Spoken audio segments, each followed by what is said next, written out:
Alright guys, Gemini, back with another video. And actually in today's video I'm going to be discussing present day, let me try that again, present day WWE DVDs, and do they measure up to past WWE DVDs. It might be kind of hard to see, but some of the present day DVDs would be the Batista, the Animal Unleashed DVD that came out a little bit earlier this year. Best of Raw after the show, All Access VIP DVD, and Greatest Wrestling Factions. Now these would be some present day DVDs. And some of the past DVDs that I felt were quality were the Ric Flair Ultimate Collection, Ric Flair Definitive Collection, the Brian Pillman and Jake the Snake Roberts. 2 docs and 2 comp sets with Ric Flair talking between matches. Now, do the present day DVDs measure up to the past DVDs? In my opinion, no way. Not even close. On the present day DVDs, you see a bunch of random interviews with random superstars who maybe potentially knew the wrestler involved in the DVD, but really, in the past DVDs, like for instance that Brian Pillman, it was his actual family that they took it to, his actual wife, and the actual people who grew up around Brian Pillman, which in turn made the doc twice as effective. You just don't see that anymore. For instance, Brian Pillman, the past DVD, outstanding, well done. Batista DVD this year, think about the Batista DVD, short doc, interviews with a few random wrestlers here and there, done and quick, not memorable. Brian Pillman in the past, memorable. Batista Unleashed, not memorable. Ric Flair Ultimate Collection. When this came out, this was the highest selling DVD that the WWE did in a long time. And then if you take a DVD like that in comparison to, say, Raw after the show, where it looked like it was something that belonged on the WWE network, that's some of their problem. Is it looks like half their DVDs today belong in the WWE network, and you can just click it with a button. It doesn't look like something that you would be willing to pay for, when in the past you had DVDs like Brian Pillman, Jake the Snake, Mr. Perfect, and you were willing to pay for them because they went all out on their DVDs and got you locked in. The last DVD that the WWE really went all out on recently was the Paul Heyman DVD. Back in the day, when you would get a WWE DVD, you would look forward to it for months because you knew you were going to see, for instance, the 4 Horsemen DVD. Now, present day, when you hear that Batista's got a new DVD coming out, like he did this year, you're kind of like, oh, is it going to be good?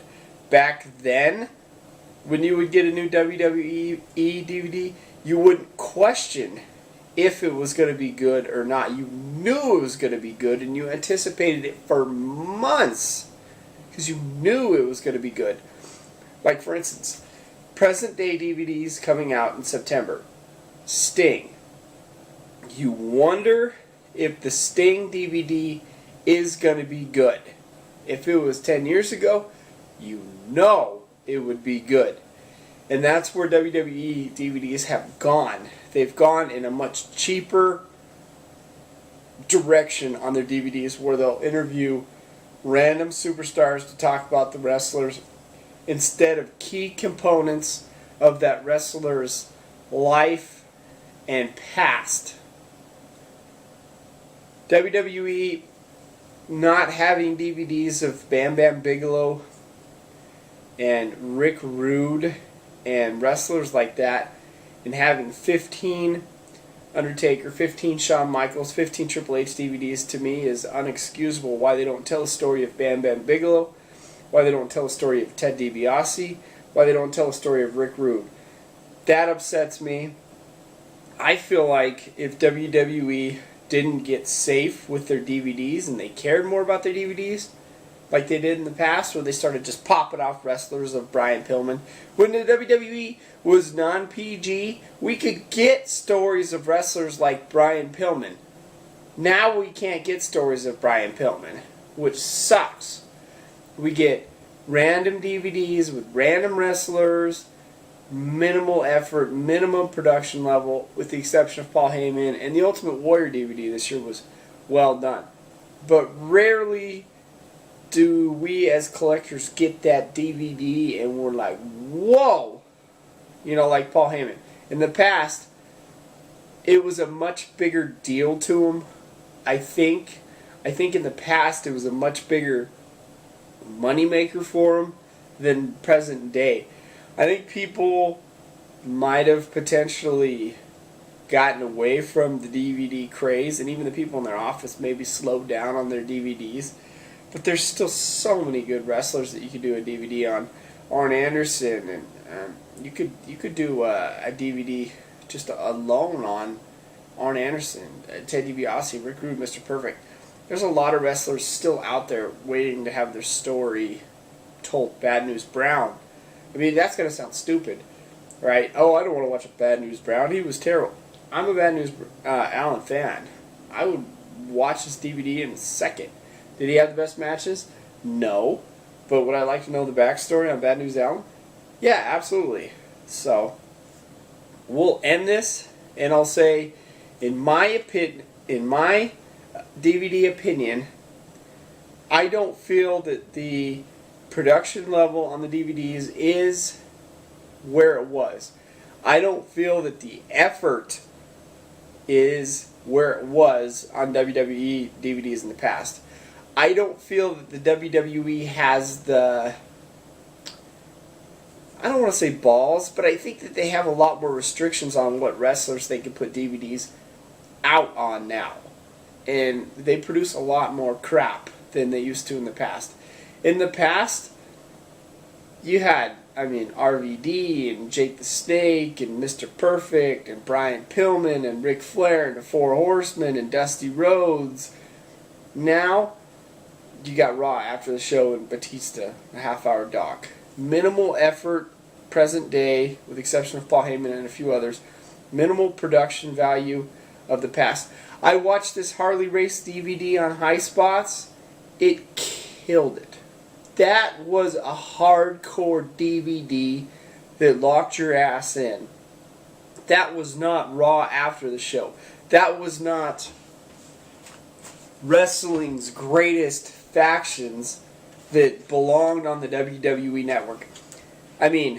This DVD present day had interviews with random ass wrestlers and they were good and they were good.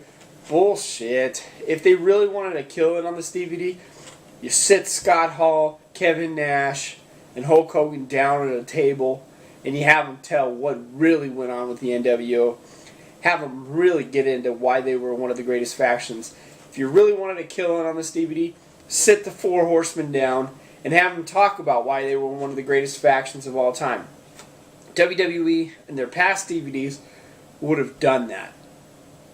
I'm just saying, I still love the WWE DVDs, but you could tell that they've slipped.